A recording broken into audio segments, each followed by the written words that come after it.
Você acredita no que está acontecendo com o rio Eufrates? Ninguém poderia imaginar que um rio na Ásia Ocidental pudesse ser as respostas para todas as nossas perguntas. Mas por que esse rio é tão importante? Como ele desempenha um papel no arrebatamento e na segunda vinda de Cristo? É isso que vamos ver nesse vídeo.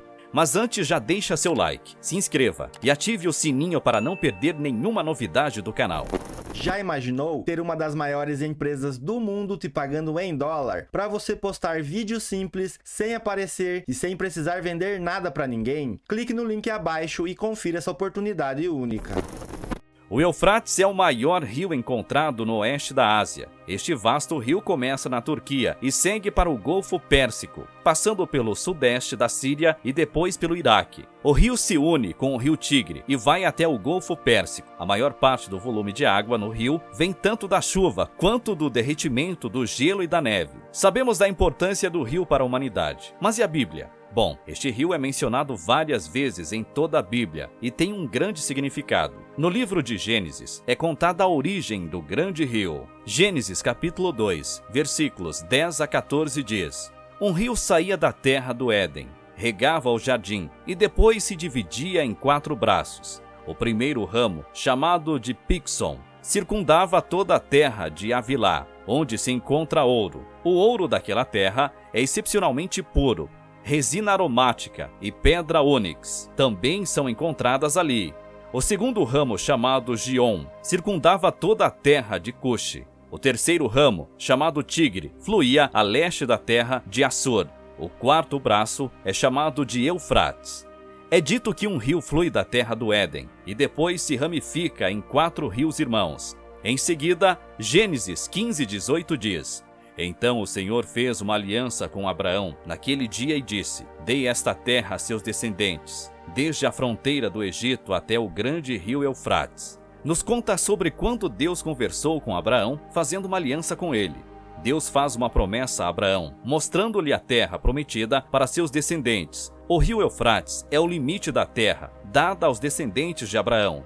Isso tudo, exceto algumas referências do Antigo Testamento, afirmando a existência de tais rios.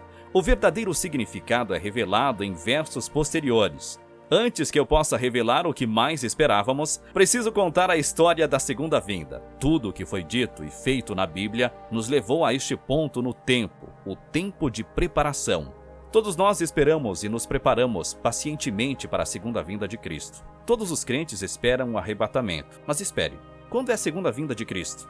A resposta é que ninguém sabe. Nenhum anjo no céu, nem humano na terra sabe a verdadeira data, hora e ano em que o julgamento começa. Mateus 24:36 diz: Todavia, ninguém sabe o dia nem a hora em que essas coisas vão acontecer. Nem os anjos do céu, nem o próprio Filho, só o Pai sabe. O conhecimento disso gerou muita especulação entre pregadores e crentes. Muitas previsões públicas foram feitas ao longo dos anos, mas aqui está o fato. Tudo o que sabemos é que quando isso acontecer, inevitavelmente, será como nos dias de Noé, antes do dilúvio. Todos estariam se divertindo, consumidos em banquetes e casamentos.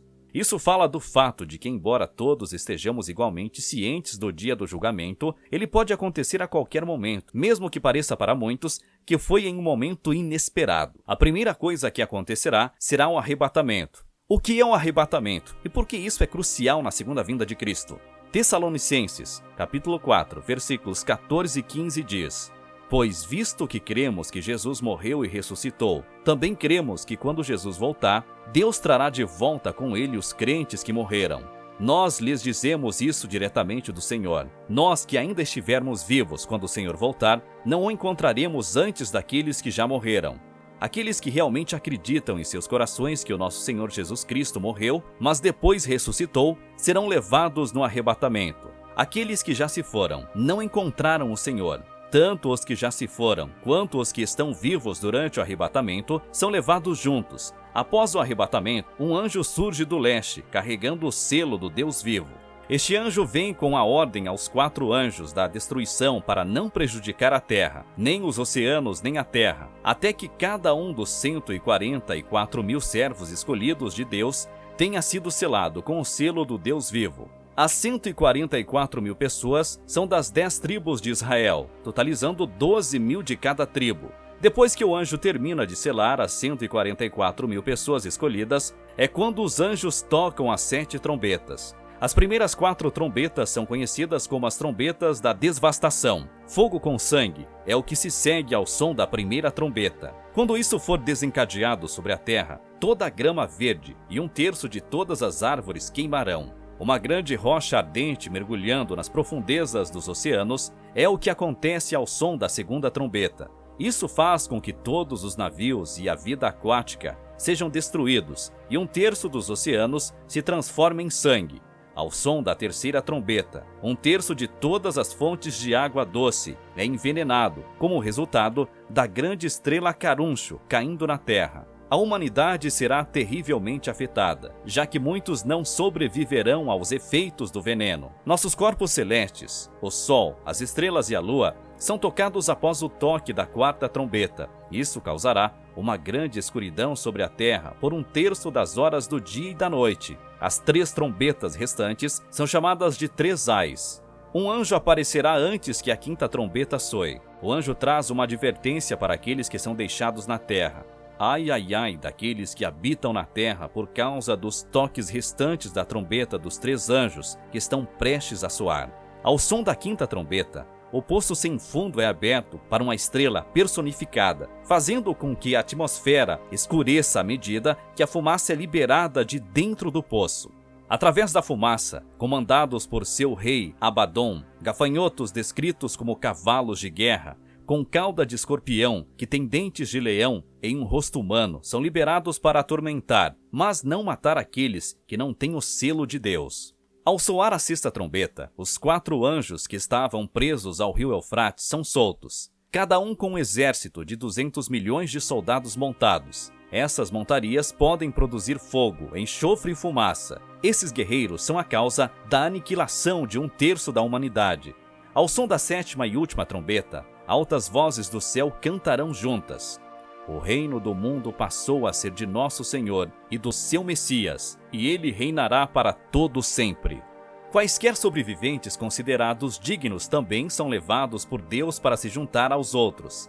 Agora a questão ainda permanece. O que o rio Eufrates tem a ver com isso? Em primeiro lugar, durante o período da Grande Tribulação, quando o 6º anjo tocou sua trombeta, as Sagradas Escrituras revelaram que 4 anjos que estavam presos ao Eufrates foram soltos para matar 1/3 da humanidade. Isto está escrito em Apocalipse, capítulo 9, versículos 13 e 16.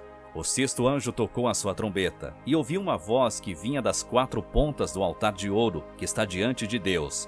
Disse ao 6º anjo que tinha a trombeta: solte os 4 anjos que estão presos junto ao grande rio Eufrates. E os 4 anjos que haviam sido mantidos prontos para esta mesma hora, dia, mês e ano, foram soltos para matar 1/3 da humanidade. Em segundo lugar, no livro do Apocalipse, houve profecias que foram reveladas. Em Apocalipse 16:12, o 6º anjo derramou a sua taça sobre o grande rio Eufrates, e a sua água secou-se para preparar o caminho para os reis do Oriente. Esta é uma parte das 7 taças da ira de Deus, cada uma consistindo em julgamentos cheios da ira de Deus, que está sendo lançada sobre os seguidores do Anticristo. Em seguida, os versículos 13 a 15 do capítulo 16 do Apocalipse dizem: vi então 3 espíritos imundos, semelhantes a rãs, saíram da boca do dragão, da boca da besta e da boca do falso profeta. São espíritos demoníacos que realizam sinais e vão ao encontro dos reis de todo o mundo, para reuni-los para a batalha no grande dia do Deus Todo-Poderoso. Olha, eu venho como um ladrão. Bem-aventurado aquele que vigia e se veste, para não andar nu e expor-se vergonhosamente. O julgamento que aguarda aqueles que seguem o Anticristo é excruciante. Um exemplo disso é visto mais adiante no capítulo, em Apocalipse, capítulo 16, versículos 20 e 21. Todas as ilhas fugiram e as montanhas não foram encontradas. Do céu, enormes pedras de granizo, cada uma pesando cerca de 500 quilos, caíram sobre as pessoas. E amaldiçoaram a Deus por causa da praga do granizo, porque a praga era tão terrível.